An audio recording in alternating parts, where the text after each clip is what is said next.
దేశం, ధర్మం, దైవం తదితర మనవైన మూల విలువల్ని నేటి తరానికి తెలియజెప్పాలనే సంకల్పంతోనే అఖండ 2 తాండవం చిత్రం రూపొందించాం.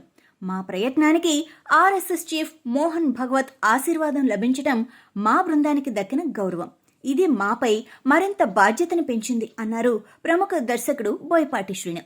ఆయన దర్శకత్వంలో బాలకృష్ణ కథానాయకుడిగా తెరకెక్కిన అఖండ 2 ఇటీవలే పాన్ ఇండియా స్థాయిలో ప్రేక్షకుల ముందుకొచ్చింది. హైందవ ధర్మం నేపథ్యంలో సాగే ఈ చిత్రం విజయవంతంగా ప్రదర్శితమవుతోంది. శనివారం దర్శకుడు బోయపాటి శ్రీను ఢిల్లీలో మోహన్ భగవత్ ని కలిశారు. ఈ సందర్భంగా మోహన్ భగవత్ అఖండ 2 ప్రయత్నాన్ని ప్రశంసిస్తూ సమాజానికి సానుకూల దిశని చూపించే విలువలతో కూడిన ఇలాంటి చిత్రాలు మరింత అవసరం ఉందని చిత్ర బృందాన్ని మెచ్చుకున్నారు. బోయపాటి శ్రీను కూడా మాట్లాడుతూ మోహన్ భగవత్ జీ మాటలు నాలో స్ఫూర్తిని నింపాయి. మా ప్రయత్నాన్ని ఆయన మెచ్చుకోవటం ఎంతో ఆనందంగా ఉంది. భారతీయ సాంప్రదాయాలు, ఆధ్యాత్మిక భావనలు, దేశభక్తి మేళవింపుగా సమకాలీన కథతో రూపొందిన అఖండ 2 సినిమా భావోద్వేగాల్ని పంచడంతో పాటు ప్రేక్షకుల్లో ఆలోచనలు రేకెత్తిస్తోంది అన్నారు. అఖండ 2 చిత్రాన్ని 14 రీల్స్ ప్లస్ పతాకంపై రామ్ ఆచంట, గోపి ఆచంట నిర్మించారు.